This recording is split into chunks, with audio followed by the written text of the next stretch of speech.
നമസ്കാരം. പതിരും കതിരും.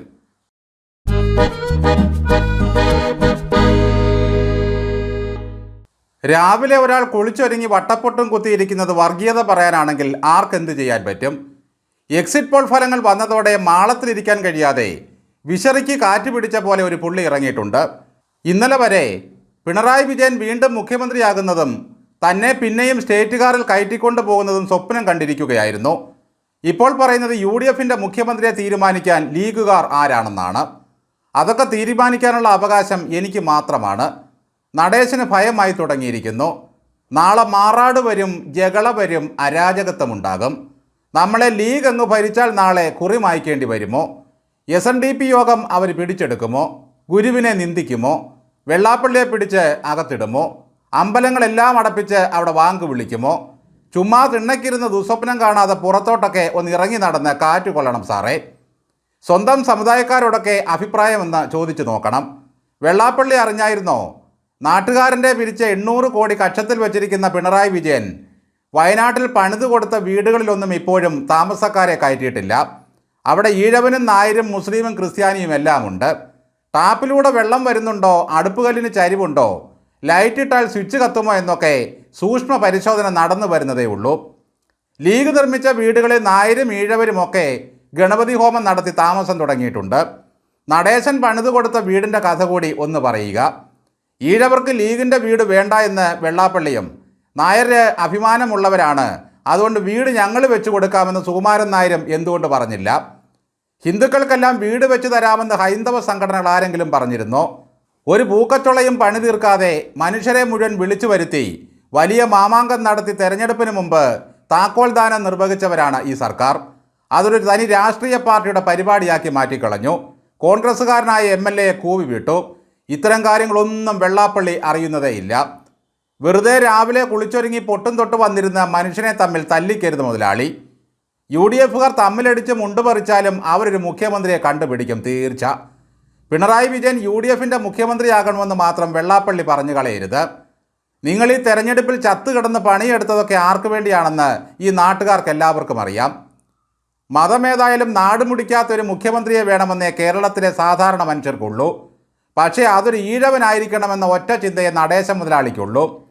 മുടിക്കലും തേച്ചു കഴുകലും മോഷണവുമൊന്നും അദ്ദേഹത്തിന് വിഷയമേ അല്ല. ഇനി അടുത്തയാളും ഉടനെ തന്നെ ഇറങ്ങും, ചെന്നിത്തലയെ താക്കോൽ സ്ഥാനത്ത് കൊണ്ടിരുത്താൻ. കുടുംബക്ഷേമ തൽപരന്മാരായ ഈ രണ്ട് സമുദായ നേതാക്കൾക്കും കയറി ചൊറിയാനും അഭിപ്രായം പറയാനും പറ്റിയ പാർട്ടിയാണല്ലോ കോൺഗ്രസ്. BJPയോടും CPMനോടുമൊന്നും ഈ അഭിപ്രായം പറഞ്ഞുകൊണ്ട് ചെന്നാൽ ഏശില്ല.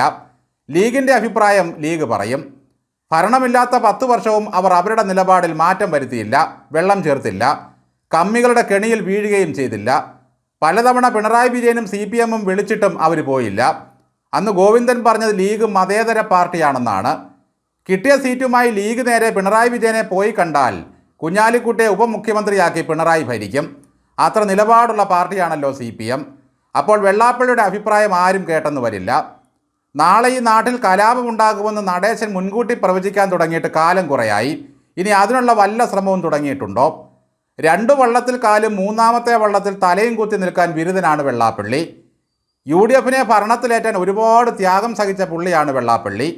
അതിലറ്റ പിണറായി സ്നേഹത്താൽ വർഗീയതയുടെ ഏതറ്റം വരെ പറയാനും വെള്ളാപ്പള്ളി തയ്യാറായി.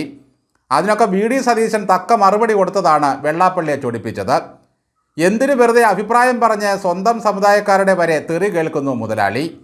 ഇന്നലെ വരെയും വെള്ളാപ്പള്ളി പിണറായി വിജയൻ്റെ 3ാം വരവിനുള്ള പ്രാർത്ഥനയിലും വഴിപാടിലുമായിരുന്നു. ഈ പിണറായിക്കും വെള്ളാപ്പള്ളിക്കുമൊക്കെയുള്ളൊരു ദോഷം, നാടിൻ്റെ സ്പന്ദനം എന്താണെന്ന് അറിഞ്ഞുകൂടാ. മനുഷ്യരുടെ മനസ്സിലിരിപ്പ് പിടികിട്ടുന്നില്ല. കെട്ടി എഴുന്നള്ളിച്ച് കൊണ്ടുപോകുന്നിടത്തൊക്കെ സംഘാടകർ പാടുപെട്ടുണ്ടാക്കുന്ന ജനക്കൂട്ടം കാണുമ്പോൾ തൻ്റെ ജനപ്രീതി വല്ലാതെ വർദ്ധിച്ചതായി ഇവർക്ക് 2 പേർക്കും തോന്നും. കർണേജവന്മാരും ഉപജാപ സംഘവും പറഞ്ഞു കൊടുക്കുന്നതെല്ലാം സത്യമാണെന്ന് കരുതും. മനുഷ്യരോടൊപ്പം സഞ്ചരിച്ചും ഇടപെട്ടും മണ്ണിൽ തൊട്ട് നടന്നുമൊക്കെയാണ് നേതാക്കന്മാരുണ്ടാകുന്നത്. വരാൻ പോകുന്ന തെരഞ്ഞെടുപ്പ് ഫലം വർഗീയതയ്ക്കെതിരെ കേരളം രചിക്കുന്ന സുവർണഗാഥയായിരിക്കും. VD സതീശൻ മുഖ്യമന്ത്രിയാകണമെന്ന് ആഗ്രഹമുള്ളവരാണ് ലീഗുകാർ. അതാണ് ഈ വെള്ളാപ്പള്ളിയുടെ ലീഗ് വിദ്വേഷത്തിന് കാരണം. ഒരേ സമയം ഇടതുപക്ഷത്തിനും BJPക്കും സപ്പോർട്ട് നൽകുന്ന വെള്ളാപ്പള്ളിയുടെ വാക്കിന് കീറ ചാക്കിൻ്റെയോ തൊണ്ടിൻ്റെയോ ചകിരിയുടെയോ വില പോലും ഈ സമൂഹം കൽപ്പിക്കുന്നതേയില്ല. ഈ മനുഷ്യനെ തോളിൽ വേതാളത്തെ എന്ന പോലെ ചുമന്നതിൻ്റെ ഫലമാണ് പിണറായിയും സെറ്റുകാരും അനുഭവിക്കാൻ പോകുന്നത്. ഈഴവ വോട്ടുകളെല്ലാം നടേശൻ്റെ കയ്യിൽ ഭദ്രമാണെന്ന് കരുതിയ ഈ പിണറായി വിജയന് എത്ര പതിറ്റാണ്ടിൻ്റെ പാരമ്പര്യമുണ്ട് കേരള രാഷ്ട്രീയത്തിൽ. SNDP UDFിൻ്റെ ഘടകകക്ഷിയാണെന്ന മട്ടിലാണ് ഇപ്പോൾ നടേശൻ്റെ പ്രവചനമെല്ലാം. വെറുതെ ചവയ്ക്കുന്ന മുതലാളി അവല് കണ്ടാൽ വെച്ചേക്കുമോ എന്നൊരു ചോദ്യമുണ്ട്. വെള്ളാപ്പള്ളി ഇനിയുള്ള കാലം കുറേ ചവയ്ക്കും.